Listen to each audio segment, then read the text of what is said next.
Nope. I think I'm live in 1 second here. It's just loading, so I'm not sure if you're with me yet. If so, stand by until I get the go ahead from Facebook. All right. I think we're good to go. So thank you again for all of you that are joining today for the Facebook Live event, Ask Me Anything. I'm Steve White, CEO of RentPrep, and let me just make sure. Oh, Ashley gave me the all clear. She can see and hear me, so we're good to go. Again, just wanted to say thanks to everybody for jumping in and for last month as well. We're doing these every month to give everybody an opportunity to send questions in or ask questions during the live event, and I'll do my best to answer them. I always like to throw a little disclaimer in there that if I don't have an answer or feel really confident with my answer, I will usually let you know that I don't, but obviously I'll give it my best shot and try to use my experience in not only running RentPrep and kind of being an expert in background checks and tenant screening for over 15 years now, but also my experience as a landlord myself. Before we get started, again, just a quick thanks to Ashley, our marketing coordinator, for all her hard work behind the scenes, helping to set this up and getting it live after the fact on YouTube and in the Facebook community, so that anybody who's not here for the live event can watch it in replay. All right, so jumping in today, we've got our first question from Cynthia. So Cynthia wants to know what mediums are being used to advertise rentals. She's been using Facebook Marketplace, and she's not getting quality candidates in her area. She's in the Midwest, so she just wants to cover all of her bases. So it's a good question, and I would say it seems to really be a lot. There's a lot riding on where you are, what area you're in. So Cynthia, I know you mentioned the Midwest. We're seeing a lot of really good sites pop up in metro areas that are specific for that metro area. So for example, like, there's sites that are specific for listing rentals in New York City or specific for listing rentals in Dallas or San Francisco. And those have been getting a lot of really good traction lately. If you're in an area that doesn't have you're not in a really high, population area, you're not in one of those top metro areas, it could be tough, and you got to find the right, platform. And sometimes it takes a little, testing. It takes a little digging around, trying to figure out what works. And Facebook Marketplace, I've actually been hearing quite a bit of good, good feedback from people who are using that. So if that's not working in your area, I would say anything that syndicates your listing. So that would be, platforms like I think Zillow even syndicates, something that gets you out into as many platforms as possible with one specific listing. So Craigslist is not always a bad idea. A lot of people still going onto Craigslist and looking for rentals and listings there. Old school approaches too seem to do the trick a lot of times, meaning like put a sign in the front lawn, use those tab pulls, on, at local colleges, depending on, who your ideal market or your renter might be. And then, of course, local groups like local landlord associations, real estate investor associations, talking to others who are in your area that might be, listing rentals and doing the same sort of split tests to see where, the best traction is coming from, and listening to what they're getting success with, or what they're doing that's getting them good quality applicants. And I think that's sort of the trick sometimes, is not just the sheer amount of responses that you're getting, but the quality of the response. So definitely double check and make sure that you're writing a good listing ad. It's got to be one part honesty and one part sales. You're still trying to get people interested, still trying to get people in. So it's tough sometimes as a landlord to walk that fine line between, a sales and marketing email that's trying to sell the unit versus something that, you're being completely transparent at the same time. You don't want to pitch it as something that it's not, and now you got a lot of people who are interested and expecting it to be something that it's not. So just double check, make sure that you're following good practices when it comes to writing your actual listing ad. I know we've got a lot of resources on RentPrep.com. If you just go into the search function on RentPrep.com and search our blog for listings, listing ads, marketing, probably find some good stuff in there and under any of those keywords. And it'll give you at least a good checklist to run down and make sure that your listing has all of the components that that work and that will get good quality applicants in in responding to your ads. So that's an important one for sure. Good tenants start with a really good listing ad and making sure that you're getting good traction on that ad. So it's worth it to invest the time, refine it, make sure that you're doing the best that you can to try to attract those top tenants. And again, it's a sales process, so you want to keep that in mind when you're writing these as well. So hope that answers your question, Cynthia. I would say, again, depending on your area, you might have some local sites that are getting good traction. They put a lot of money into advertising those local area sites. So it may be a good idea to type the name of your town in, put rental listings after it, see if you have any sites that are a little bit less known, like something not like a Zillow or apartments.com, but it'll usually end up being like, Padfrog or Rental Beast, or just trying to think of some of the local ones that we deal with here. But usually they're specific to that area that you're in, and they usually dump a lot of money into getting good reach and making sure it reaches the right people. So that might be your best approach, is to try to find sort of a niche listing site in your area. All right. Next question I've got here is from Shelly. So Shelly wants to know, should a landlord charge a fee to hold a unit for 30 days or less? And then she says an actual fee and not a holding deposit.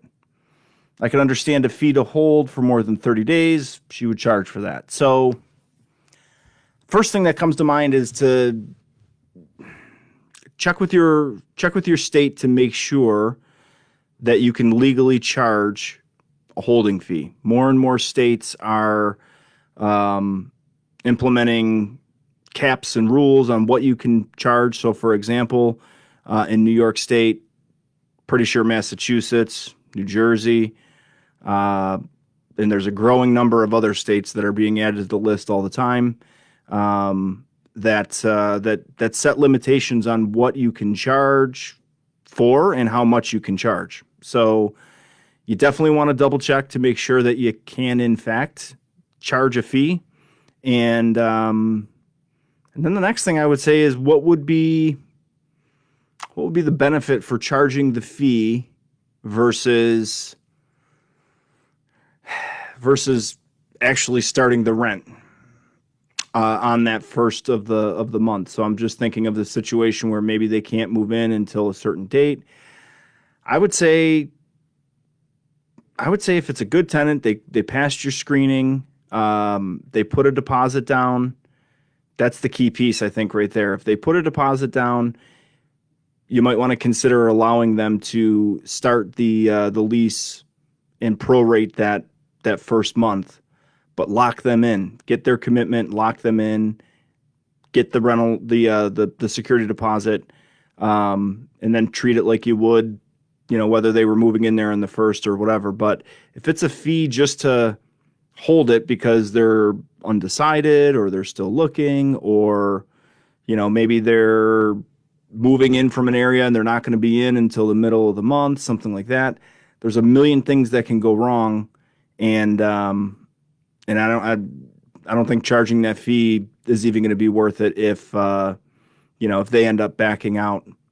And I don't know what kind of fee you would charge there for it. But again, for me, I'd rather have the peace of mind that they're locked in and everything's good to go. And if anything, like I said, maybe prorate that first month's rent based on when they're going to actually move in, but collect the security deposit and everything up front.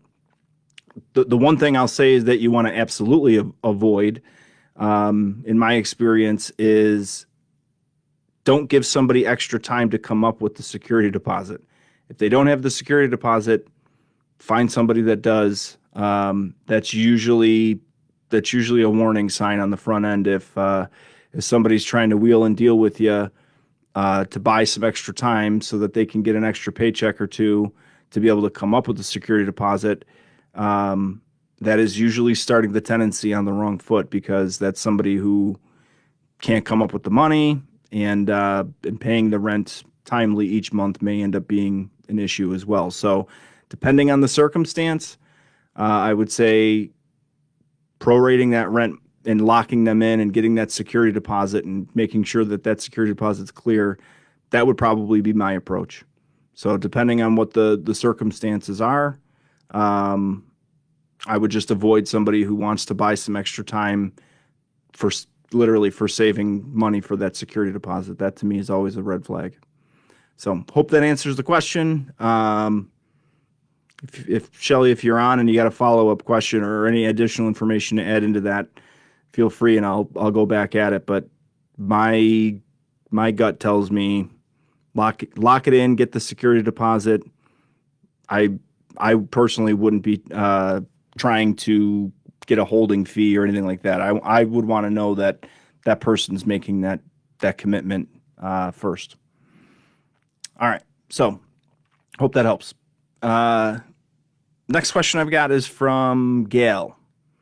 So Gail wants to know, in your experience, is it best to go with the highest deductible to keep the premium down for homeowners policies? How many months of savings should we have if we do? That is a good question. I would say, to me, and maybe somebody else like in our Facebook community has some experience on this, and I'm knocking on wood right now that I have never run into an issue where I've wished that I had a lower deductible. So I had, over COVID, I had a tree fall on a fence at a rental property, and it just so happened too that we just repainted this fence. We actually stained it. It was a nice cedar fence. I paid a good buck to have this thing stained. It was like a 180-foot fence too. It was huge. And we had a tree fall and smash 2 panels out of the fence, of course, about a month after we finished getting it stained and redone. So, had them come in, some tree experts, then the fence guy, what's this thing going to cost? And, it was a real mathematical question for me, or problem to solve, in terms of, should I even put this through the insurance or should I just pay it? Because of course we're always thinking, if I put this through the insurance, how much is my premium going to go up? Is it worth it over time? In my situation, I ended up deciding to not put it through the insurance, and I ended up just paying it out. So I think it depends on if you've, maybe the history of the property as well. Have you had issues? What are the potential issues that are likely to happen? It's kind of like health insurance when you're choosing which plan to go with on a health insurance policy. If you've got some pre-existing conditions and you've got some things that are going to put you, in the doctor's office more than the average person, then you might want to consider going with, a lower deductible. That way, if something happens, you're not shelling out a bunch of money. If you've never had issues and things seem to be going pretty well and pretty healthy, and you're rolling the dice and betting on betting on risk, basically that nothing's going to happen, then I would say you at least at minimum want to make sure that you're saving, setting aside the deductible amount. That way, in a worst case scenario, if something happens, you at least have that deductible amount to work with. So I'd be interested what other landlords thought about that, because and especially in our Facebook community, there's going to be a ton of landlords that have had personal experiences where it's worked out or didn't work out one way or the other, and have some thoughts on that. But my personal thought is, I go with the higher deductible. I keep the premium down. I bet on over time that I'll be able to continue to set aside, maintenance fees that I can just kind of have a separate bucket for, and I'm constantly saving money in there. That way, if something does go wrong, and I'm always betting that over time I'll be able to save more money with the money that I'm saving on the premium. So for me, it's worked out.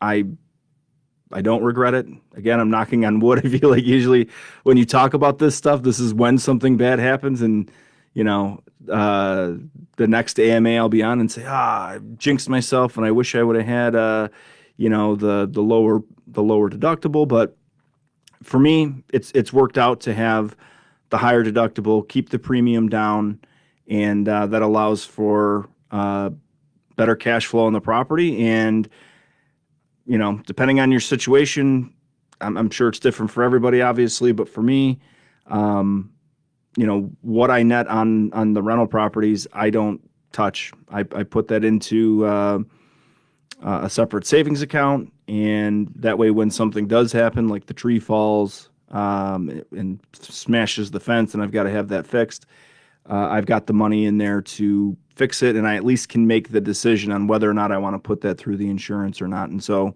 for me personally, it's worked out, and I wouldn't change that. I continue to have the high deductible and pay the low premium. So again, I feel like it probably comes down to some of the pre-existing risks or conditions of the property. If you have something that you feel like might be an issue soon, then you're going to want to weigh that out. I do feel like it's usually comes down to a mathematical problem to solve of whether or not it's worth it or not. And then also what you're cash flowing on that property. So consider those things as well. All right. Hope that answers your question, Gail. If not, throw that in the Facebook community. And like I said, I'd love to see sort of a crowdsource answer from different landlords and what their strategies are. But I'd almost be willing to bet that the majority of landlords are going with the highest deductible and keeping the premium down. All right. So the next question we've got, if during the background check process you discovered that one of the applicants lied to you about not smoking, then after finding out, promised to only smoke outside, what would you do? He vapes. So this to me is one of those questions where it's like, as I'm looking at it and reading it, I'm seeing it as like, pick out the important information from this question and disregard the non-important information. And to me, the non-important information for this particular question is he vapes. That might be important if he was being upfront and honest, but in this situation, I feel like the more important piece is that he lied. So the background check process is, you are verifying your gut feeling that you have using data on the background check, and through that process, to judge a person's character. I mean, that's what it is at the end of the day. You are about to transact with somebody for a very, sizable asset, the rental property, and hand them the keys to something that, has good value and has, is worth a lot. and you don't really know the person. I mean, there's far more of an underwriting process when you purchase a home than when you rent. And I understand it's a longer term commitment, but really for landlords, what they want to know is, can I trust you with, uh, you know, with an asset of mine? So I feel like the important thing here is the person lied.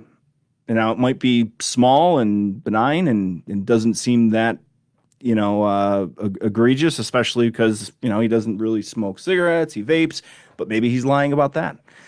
So I would say, again, to me, the key piece of information here is that the applicant lied. And regardless of what the lie is, the whole point of the screening process is to judge someone's character with very little information, and to be able to make a decision of, do I trust this person or not? And to me, that is it's a one strike rule. If there's a lot of applicants out there, and if you're not being truthful and honest, I gotta believe that somebody else is going to be. So for me personally, I would probably move on. I feel like that is for sure starting the relationship off on the bad foot. If he came to you right up front and said, "Hey, listen, I know that you have a no smoking policy on the unit, and I vape, and I will do it outside, and we even have addendums and policies that you can put in place that says, hey, you have to do it outside, and it has to be a certain amount of feet away from this building or that building or whatever."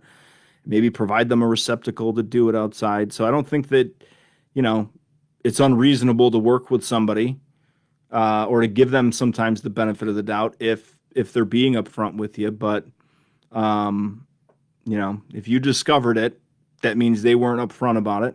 And if they could have gotten away with it, they would have. And so to me, that is a character flaw in terms of, I'm judging someone's character for this specific purpose.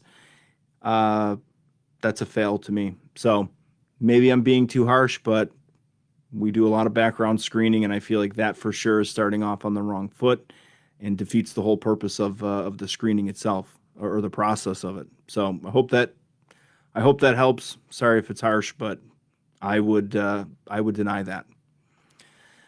Okay. Question from Linda. Do you have experience with Section 8 applicants? What are the pros and cons? So, pros and cons to Section 8. The one pro for sure is that someone else is paying their rent or a portion of the rent, and you can trust that it's going to come through regardless of that person's personal or financial situation. It relieves some of that concern, doubt that you would have with a tenant of, they lost their job. Are they going to be able to pay the rent? If they've got government subsidies helping them out with that, then that certainly helps relieve some of it. So that's definitely a pro. The con is sometimes there's some extra hoops to jump through when it comes to getting inspections and making sure that the property is up to code. And sometimes, depending on where you are, sometimes those codes can be, a high hurdle. So I would say, the property has a lot to do with that answer as well. If the property is a Class A property, it's in really good shape, you keep it up. You don't have any concerns that somebody's going to come in there and say, "Hey, you need a handrail here," or this is dangerous or that's dangerous or something like that. Then I would say you're good to go. If the property could use some repair and there's some things that you got a feeling might not pass an inspection, a pretty strict inspection, then you might want to try to steer away from Section 8, because you're going to have to go through that property inspection. And sometimes it can get expensive for landlords. And we hear it all the time, complaints of nitpicking little things that, these code enforcement officers or inspectors will come by and tell you that you need to do. and you've got to comply. If you want to collect their checks and cash them, you got to make sure that the property is up to code and up to snuff for their standards. So depending on the property, I feel like it could be a pro or it could be a con. But in terms of dealing with Section 8 or any kind of government subsidies, generally it's pretty easy. I mean, usually, you're dealing with a third party.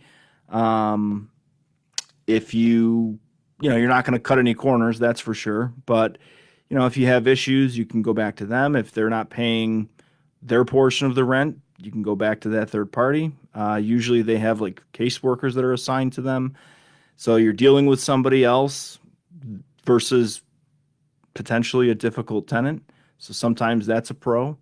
And again, it's tenant proof in the sense of if they lose a job or their income is, fluctuates, that somebody's helping to pick up the tab, and there's also some security in that. So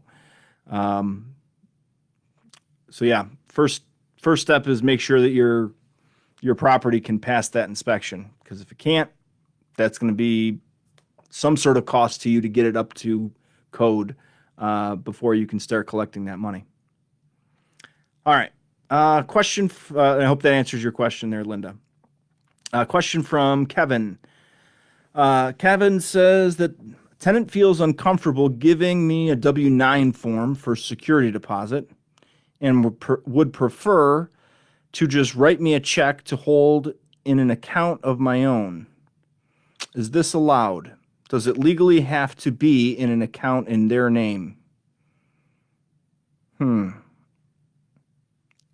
So right off the bat, no, it doesn't have to legally be in an account in their name. It should be an account in your name that you own, that you have access to. The last thing that you want is to be locked out of your own security deposit account, so that in the event something happens and that person abandons the property, and next thing you know, they drain the security deposit account, and you don't have access to a security deposit to pay for damages. That would be the downside of allowing that person to own that account. There should be no issues whatsoever in them giving you a W-9 form for the security deposit. That to me kind of falls in the same category as, even less so than somebody who's not willing to give, a date of birth or social security number or some sort of personal identifying information on a rental application. There might be some legitimate reasons like identity theft and things like that. But at the end of the day, this is a business transaction, and good tenants understand the rules of the game. They understand what is expected and what they should have to provide. And they also understand, that it's not going to be misused or abused. So I'd also just say, Kevin, make sure that you're doing everything as professional as you can as well. Not to say that you're not, but I know that in talking to some tenants that we get calls in from here, that is usually a red flag for them. And remember, good tenants want good landlords. So if they feel that the landlord is going to misuse the information, or they don't trust the landlord for whatever reason, maybe it's a first impression issue that, this person didn't show up on time, or, they've been poor with communication or that sort of thing, then that's something that you got to consider also. So, from a self-awareness point of view, just first double check and make sure that you're doing everything professionally, that you're doing everything you can to come across as somebody that they can trust. And then again, I would say, if you're asking for something that is not unreasonable, good tenants understand that this is how the world works and this is what is required to rent a property. So I don't think it's unreasonable whatsoever to ask them for a W-9 form to help you set up the security deposit account.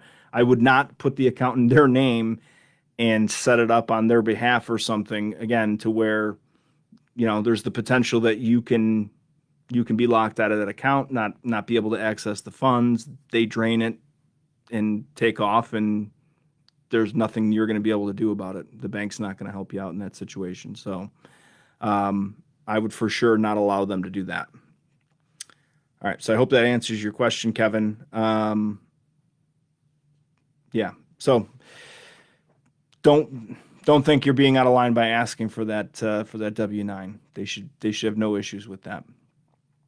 All right, so next question I've got here is from Walter. So Walter says, my prospective tenant is offering to prepay 6 months of rent due to no credit history. Should I be skeptical? Yes. And it's funny to me that your name is Walter, because the first thing I thought of in reading this was Breaking Bad, right? Walter White, Breaking Bad, paying ahead, wants to prepay because they're doing some illegal stuff in there. It's kind of a way of saying like, hey, don't look over here. We'll prepay you for this 6 months, and we'll worry about the remaining 6 months on the lease term later. I've heard a lot of horror stories from landlords that I've never had anybody offer it to me, so I can't say from personal experience that I've rented to a drug dealer who prepaid 6 months of rent in advance. But I've heard enough stories that there's a lot of red flags in taking prepaid rent. Personally, I would probably avoid it if it's a no credit history situation. Now, if it's a situation where, they're a professional and maybe they're out of town all the time and they got a good job history and they don't want to miss the rent or be late, and so they're going to prepay just to get things off on the right foot, maybe that's a different story, but that doesn't sound like the case here. So I'd be skeptic for sure. I would for sure be skeptic. Again, it depends on what your applicant pool looks like. But if you've got somebody else that you're weighing this prospective tenant against and they can pay you rent and they don't want to prepay and their credit's good, then that's your obvious choice. If you're bending over backwards for somebody, it should mean that your applicant pool is super dry and you don't have a lot of options and you're willing to take a risk. But, if you've got enough people that are interested and it's a risk that you don't have to take, then I would say don't take it. Keep things by the book in terms of this is how, your process works. They have to have, certain credit score or credit history. They've got to pay their rent on time each and every month. Then stick to that. The more that you go outside of the lines in how you do things, usually the more trouble follows. So I would stick to what you want. Be careful what you're willing to be flexible on. I've heard a lot of horror stories, and so my spidey senses tingle whenever I hear prepay 6 months worth of rent, especially if it's a 1-year lease term. So, if it was 6 months and they were gone after 6 months, then maybe I would consider that. But if it's a full year lease and they want to prepay 6 months, yeah, I'd be a little bit skeptic there. So, yeah, proceed there with caution, Walter. And if you've got another qualified applicant that you don't have to bend over backwards for, I'd say go that route. If not, and it's somebody that you've got to consider, then at the very least, I would include fairly frequent inspections at that property. I'd want to know what's going on there. I'd want to get in there for routine maintenance inspections or whatever reasons you have for getting in there to check and make sure that that they're not a horrible, terrible tenant, and make your decision then. But they may have just destroyed the previous landlord's property, and they want to throw money in front of you to make sure that you're not going to ask a lot of questions and you're not going to call the previous landlord and credit history is not going to matter. And maybe that's the best way to solve it. So just keep an eye out for that. Usually these type of deals don't work out in the end for the landlord. So just be aware. Hope that helps. All right. Next question I've got here is from Terry. So Terry asks about using, is it okay to use social media to screen tenants? What counts as discrimination and what doesn't? So when it comes to social media, or anything when it comes to screening tenants, the first things first, I would say, what counts as discrimination? Well, any of the protected classes. You cannot discriminate against any of the protected classes. So that's race, national origin, sexual orientation, familial status, any of those obvious no-nos. Anything else beyond that, the rules are really about fairness. So you have to do to everyone what you're doing for one. So if you are, requiring somebody to give you, an employment reference or something like that, everybody has to also give an employment reference. You can't make a rule for one person or one type of person, and that rule doesn't apply to everyone else or anyone else that fits that same description. So, yes, you can use social media to screen tenants, but it's really subjective, and you got to be careful what you're looking for. Not to say that it's a bad idea. I think it's a great idea, but you got to be careful about what you say and why you're denying the person. So I would probably not recommend screening somebody with social media and then telling them you're denying them because you looked on social media and you found out that, they supported this political party or that political party, or they had pictures of parties and you don't trust them or that sort of thing. So I'd be cautious about telling them that social media ended up disqualifying them. If you're going to disqualify them because of what you saw on social media, I'd give it a second look and see if there was something else that's disqualifying them that I'd be way more upfront about than telling them I disqualified you because of social media. Again, not to say that you shouldn't look at it. We used to use social media as part of our screening. And as a CRA, it's really difficult for us as a screening company to use social media because of that fairness, because not everybody makes their profiles and social media accounts public. So we can't screen as a company everybody the same way and everybody equally. You as a landlord are bound by a bit of a set of different rules, in the sense that you can look at social media, and if somebody has their stuff set to private and you can't view it, so be it. And if somebody else makes it public and you can view it, then so be it. But at least you tried for both people. What I did find when we were doing social media screening, back before we couldn't, it was always the craziest people that had their stuff set to public. So it wasn't like we were missing a lot because everybody had it set to private back then. I don't know how much things have changed now, but it always seemed funny to me that, we'd find the craziest stuff on social media and you'd look at it and think, if these people just set their stuff to private, they'd probably eliminate a lot of their problems, but for some reason that never crosses their mind. So there's a good chance that if you're looking for something, you'll end up finding it with those type of people that don't know enough to set it to private.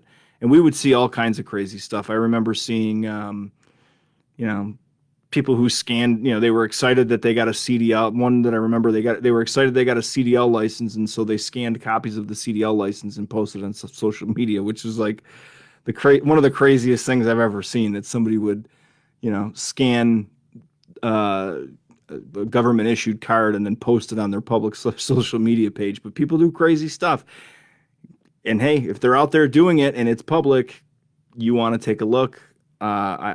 I totally get that. So, Terry, my advice is lift as many rocks as you can.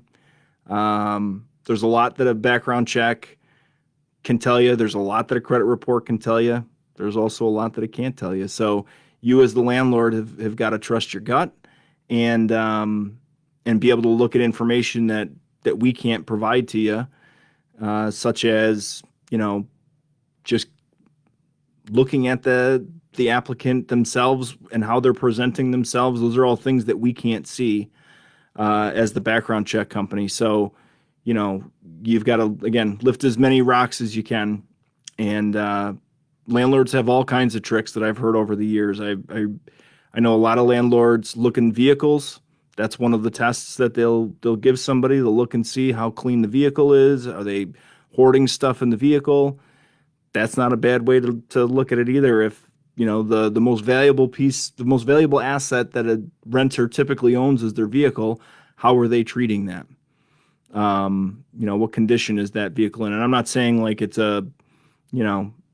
it's got rust and stuff on it. That may be not the right thing to look at, but in terms of, is it filled up with garbage? Do they have the back seat filled with fast food containers and garbage and things like that? I know a lot of landlords that use the sneaker test. They look and see how clean or dirty a person's sneakers are, how old they are. Landlords have all kinds of ways of getting a gut feeling from somebody without discriminating against them. So, use it for your gut feeling. Don't use it for hard line yes and no's. Use it to help feed that sort of gut feeling. And, I don't think there's anything wrong with that. And it's perfectly legal as long as you're doing it across the board for everybody, or at least attempting to. So hope that answers your question, Terry. All right. Question from Adam here. Adam says, a long time and a great tenant of mine told me about a rat infestation. Who pays, tenant or landlord? Oh man, the age-old question. Who pays for pest control? So a really good lease will identify who pays for what. In this case, I think, Adam, you made a really good point and added some useful information in here, is that they're a long time and a great tenant. So it is, in my opinion, it is, if you have a great tenant and a long-time tenant, it is worth a lot to keep them around. And it is certainly worth a lot to, maybe if you find that there's nothing in the lease at all that identifies who should be paying for pest control, then, and keep in mind too, that as a landlord, your responsibility to make the place safe and habitable. So if you were compelled, you might be made to take care of the pest control problem, but don't let it come to that. Be the hero and say, hey, listen, I realized I didn't have anything in the lease agreement. We'll add an addendum, or we'll add it to the next agreement or whatever. This one's on me, or I'm going to take care of it, or, I'm going to make sure that I've got you taken care of. If they're a great tenant, bend over backwards, do what you can. They're hard to come by. And if you lose them, it only takes one bad tenant for you to wish, man, I wish I would have just got rid of the rats. I wish I would have, taken just that little extra step to keep them around. You don't have to be walked on or anything like that. But if it's something you can do to lock them in and to secure a great tenant like you described, I would take it. I would 100% take it. To me, a bird in the hand is worth two in the bush. Keep that long-term great tenant by any reasonable means possible. Don't lose them over who pays for pest control. So double check your lease agreement. See if you have anything in there about it. If you don't, pay for it, take care of it, make them feel taken care of, and hopefully they remain a long-term tenant for you. As far as I'm concerned, that's the end goal for landlords. Find more of those. All right. So hope that answers your question, Adam. Next question is from Megan. What are some questions to ask a former landlord when applicants list them as a reference? That's a really good question. So you want to ask the typical stuff, right? Like, did they pay the rent on time? Were they evicted? If it's a former landlord and not their current landlord, then you can ask even better questions like, what condition did they leave the property when they vacated? If it's a current landlord's not going to know because they're still there. But if it's a former landlord, they're going to have a lot of details and a lot of information. The only issue you might be dealing with there is time, which is not on your side. The more time goes on, if it's a private landlord and they're not keeping, good notes and everything, then they may end up forgetting a whole lot of details. But usually in those cases, you remember your bad tenants. So if you ask them, what about, Raymond, do you remember? And they're like, oh, Raymond was awful. He made things really hard for us and I would never rent to that guy again. But if it was somebody a couple of rental cycles ago and they were pretty good and, they're going to forget a lot and say, yeah, I don't really remember them. They paid their rent on time. So usually, the less information that they remember is the better, because as every landlord who's had bad tenants knows, you don't forget them. And you remember every detail that you had to, every nightmare that you had to live through. So, so beyond that, the obvious questions: how much did they pay? Because you want to double check and make sure that what they wrote on the application is accurate too. So if they're telling you that they paid, $600 in rent, and then the landlord tells you they were only paying $450 in rent or something, and there's a big discrepancy there. You want to make sure, the time frames look right. How long did they rent from you? Do you remember when they moved out, when they moved in? Again, double checking the answers that they give you with what's on the application.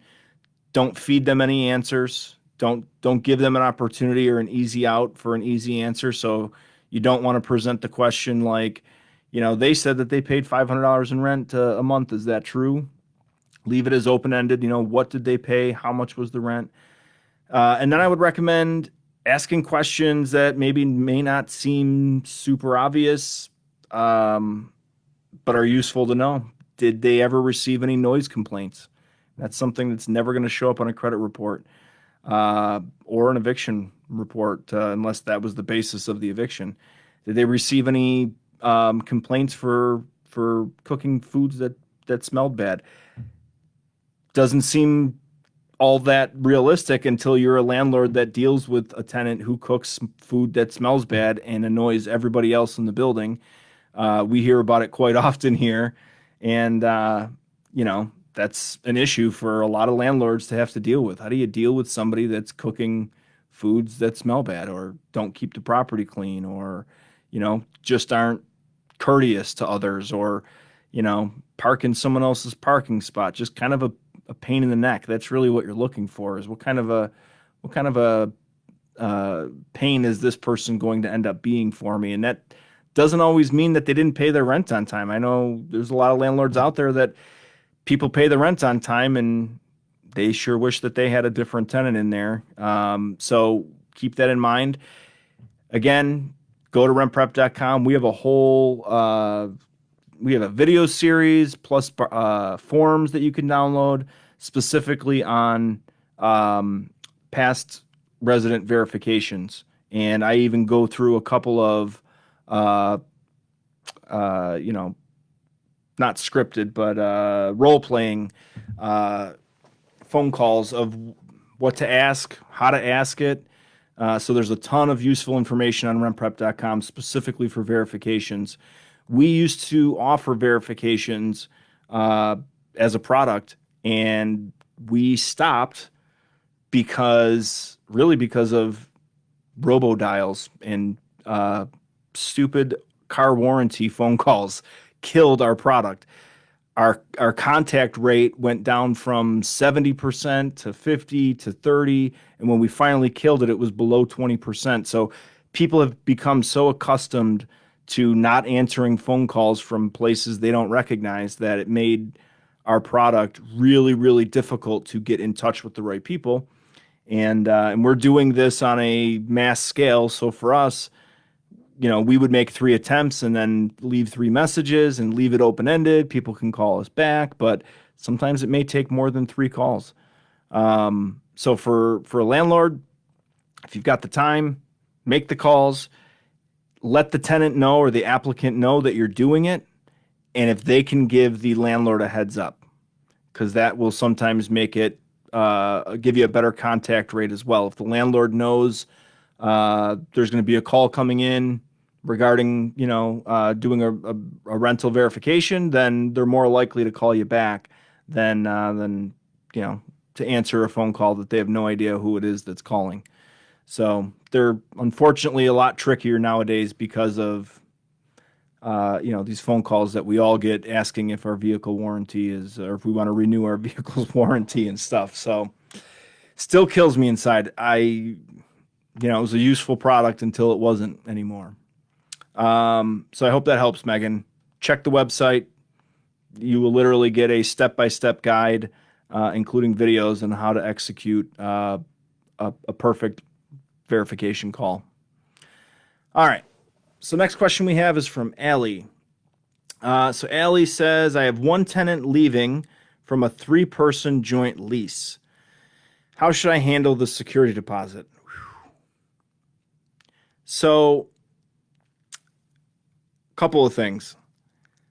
If it's a joint lease, first off, I always recommend if you have multiple people, I write multiple leases. If you have one lease for roommates, or a 3-person lease, that can make things tricky in these type of exact situations where, what do you do with the security deposit, or what do you do if one person flunks out of school and they leave halfway through the semester? Who's responsible for what? Or what do you do if one person doesn't pay? Do you treat everybody as one lease, and now they're going to get evicted because one didn't pay? So that's something that it's worth it to, in my opinion, to handle leases separately. If you have 3 unrelated people, roommates or whoever, all renting, I would treat each of them separately.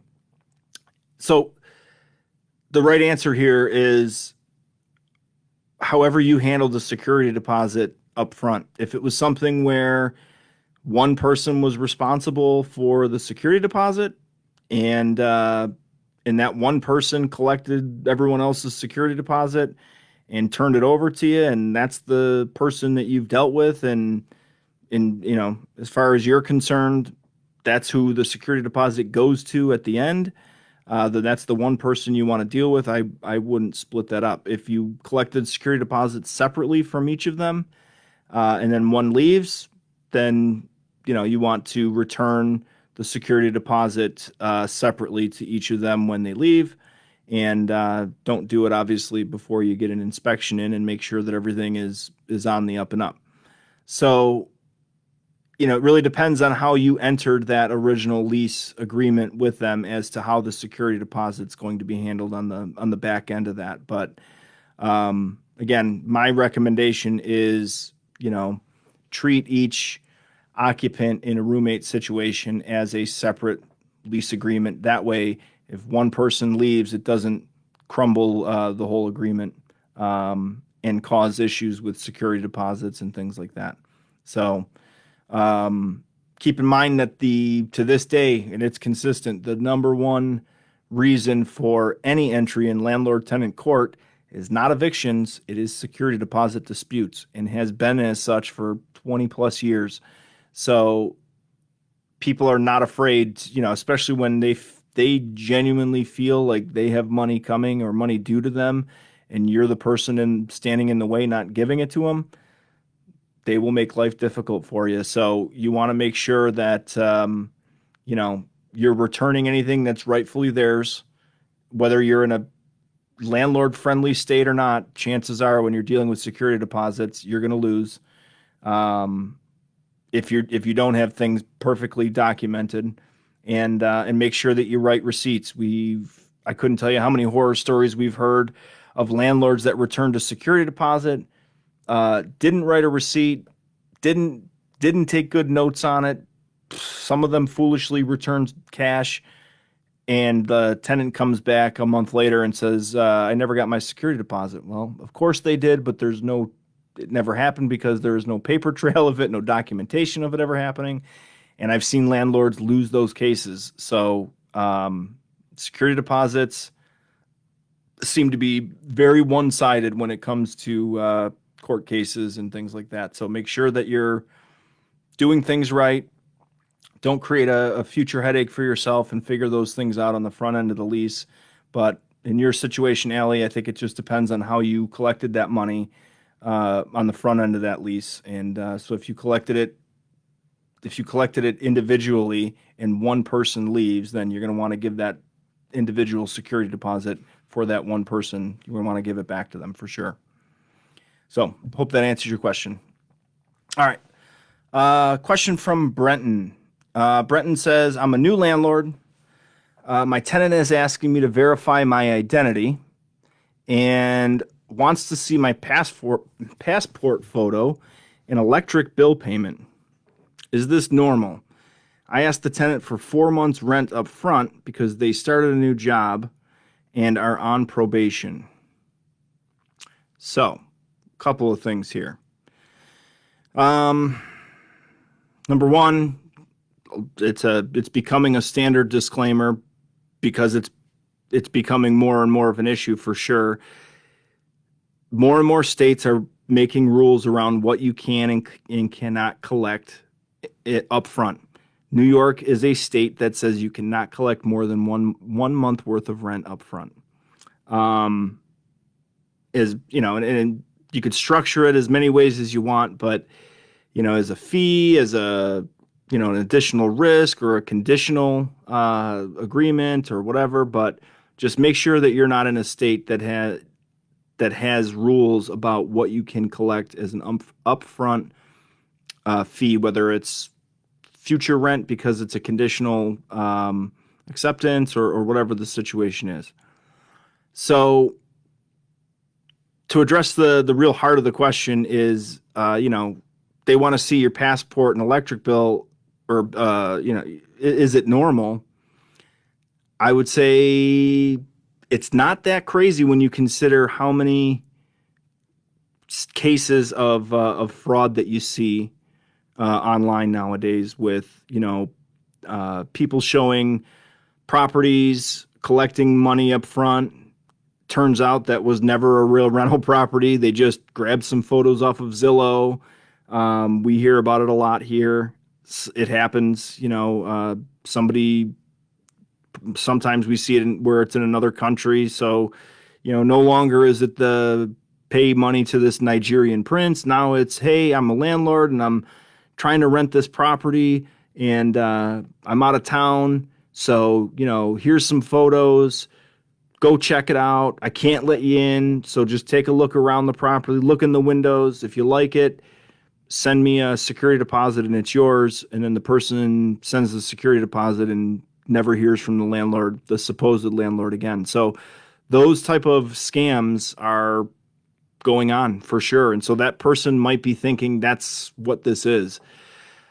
I would say this, if you trust the person, you're seeing them in person, and they wanted to see my driver's license and they wanted to see some sort of verification, I might be willing to show it to them in person. I certainly wouldn't send it to them. I wouldn't email it to them. I wouldn't scan a copy of my driver's license or electric bill and email it off to them. But if I'm seeing them in person and they just want the warm and fuzzy because maybe they've been burned before or they just heard a horror story or they just watched some, you know, news special on this stuff happening more and more, especially because of COVID, then, you know, I don't think it's that crazy. So,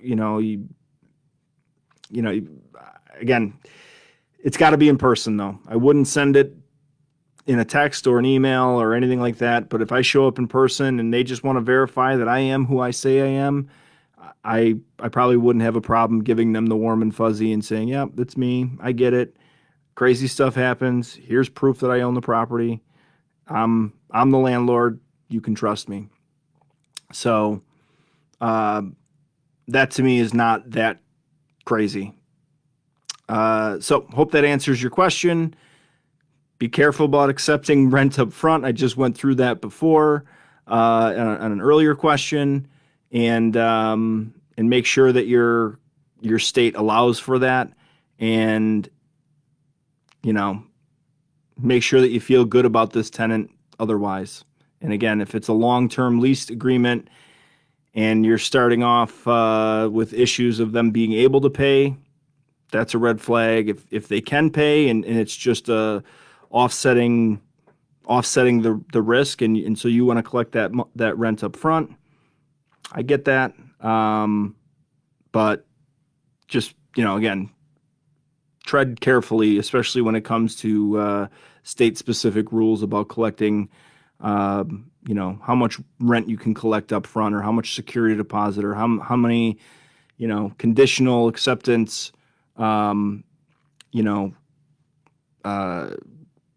fees that you can add on to that agreement before it starts to become illegal or unlawful. So just be aware of that, Brenton. Okay. I think that's it for the hour here. And I appreciate all the questions everybody sent in. If anyone's got any follow-up questions, feel free to post them, or send them off to Ashley or myself, Steve at RentPrep.com, Ashley at RentPrep.com. And we're happy to help answer any questions that you may have on any of these follow-ups. And again, check out the resources that we have on the site, where not only can it give you some how-tos or walkthrough videos on how to do something, whether it be a good rental listing or a verification call, but a lot of times we've got free forms and a lot of resources that you can access, no strings attached, on the site, just as a good resource for you as well. So definitely check that stuff out on rentprep.com as well. And thank you for everybody that submitted questions. I hope it was helpful.